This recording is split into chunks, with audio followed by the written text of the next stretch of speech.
আর আমি কোন সরকারের নকার নয় যে সরকারের দালালি কথা বলবো। আমি মোহাম্মদ রসুলের চাকর, এই মোহাম্মদ রসুলের দিনের পক্ষে নকারি করতে এসেছি, তাই হক কথা বলে যাচ্ছি। আমার জবান যিনি দিয়েছে তিনি ছাড়া রুকার কোন মায়ের বাটা কোনো মা এমন বেটা জন্ম দেয়নি। এই যে আমি কথা বলছি কিসের জোরে বলছি বলেন তো? কথা বলুন না, আমার কি আছে? কি আছে বলে? দেশের প্রধানমন্ত্রী সে আমার নয়, দেশের রাজ্যের সিএম সেও আমার নয়, ও আমার বিরুদ্ধে, ও আমার বিরুদ্ধে, তারপরেও কথা বলছি না বলেন? কিসের জোরে?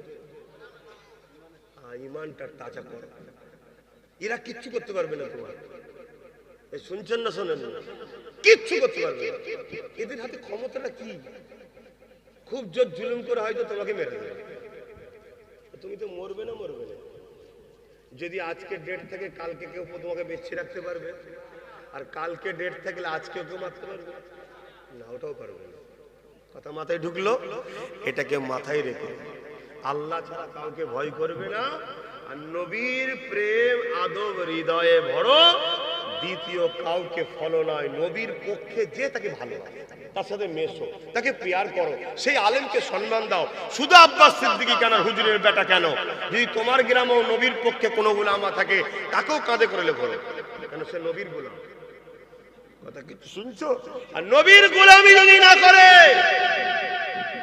যত বড় মুফতি দাবি করে হোক, মৌলানা দাবি করে হোক, মিশর থেকে পড়ে এসে বলুক, আর 10 বছর বুখারী পড়িয়েছে, সাইফুল হাদিস বলুক, যেই বলুক, পায়ের জুতোর তলায় রাখো। আমার কথা শুনছেন তো নাকি? ওর থেকে তোমার গ্রামের একটা গরিব মানুষ মুচির কাজ করে কি মেথরের কাজ করে, কিন্তু হুজুরকে ভালোবাসে, ওকে সম্মান করবে, তো এই মৌলানাকে সম্মান করবে।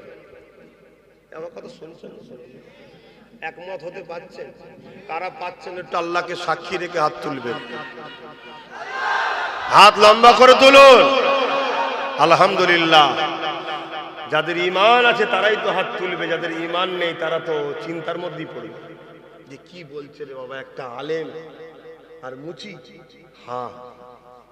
হ্যাঁ, যে মুচির হৃদয়ে নবীর প্রেম আছে, যে আলেমের অন্তরে নবীর প্রেম আদব নেই, ওই মুচির পায়ের জুতোর ধুলো থেকেও ওই আলেমটা সম্মান কম।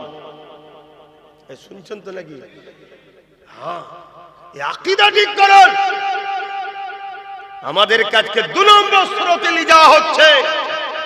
আজকে আমাদেরকে চারিদিক দিয়ে নুচে নুচে খাওয়া হচ্ছে।